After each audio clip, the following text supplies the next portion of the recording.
Monsieur Bialek, bonjour. Vous venez de participer à une conférence sur le fait d'accompagner les directions financières dans un monde en mouvance. Qu'a apporté, selon vous, cette conférence à l'édifice, justement? Écoutez, c'est toujours intéressant d'entendre des directeurs financiers faire le témoignage de leur adaptation après effectivement cette crise 2009 et cette obligation qu'ont eu toutes les sociétés, toutes les organisations à repenser leur modèle, à changer leur modèle.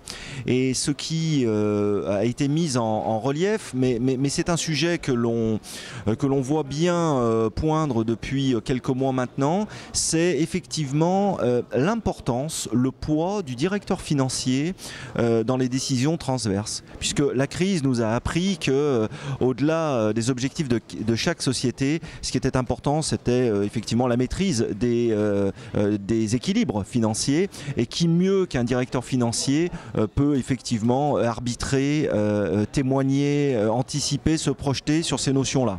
Donc c'est un peu la conclusion de cet échange d'une heure. Donc vous nous avez donné la conclusion selon vous de cette conférence. Quels sont pour vous, dans un deuxième temps maintenant, les enjeux à développer dans l'année à venir suite à cette conférence justement? Le thème sur lequel on a conclu ce débat, cet échange d'idées, c'est effectivement sur le mode d'organisation, et notamment un thème qui est cher à un certain type de société, c'est l'organisation en centre de services partagés.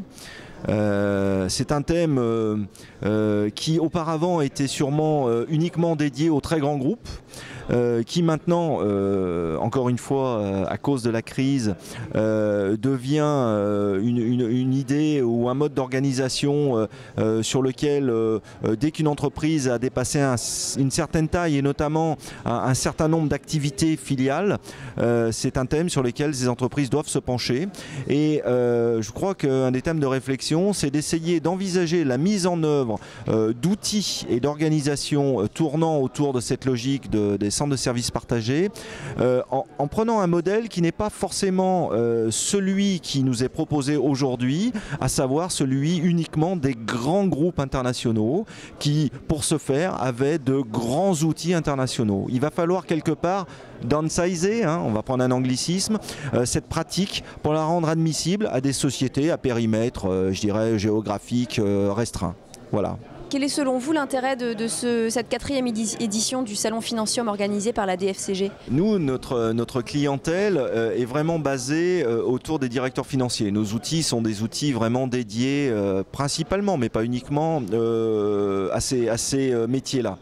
Donc pour nous, il est toujours très intéressant de se ressourcer, de discuter en dehors de tout contexte commerçant, avec les directeurs financiers de tout type d'organisation, à travers des conférences ou des entretiens particuliers qui vont nous permettre de comprendre la sensibilité, qui vont nous permettre de comprendre les appréhensions, voilà, qui va nous permettre d'essayer d'adapter notre offre aux besoins du directeur financier de demain. C'est un métier qui est en perpétuel changement, perpétuelle évolution. Les outils qu'il utilise, et c'est notre business, doivent également suivre leur évolution sur ces différents sujets. Voilà, donc à ce titre, c'est toujours très intéressant ce genre d'organisation qui de surcroît est toujours très bien tenue.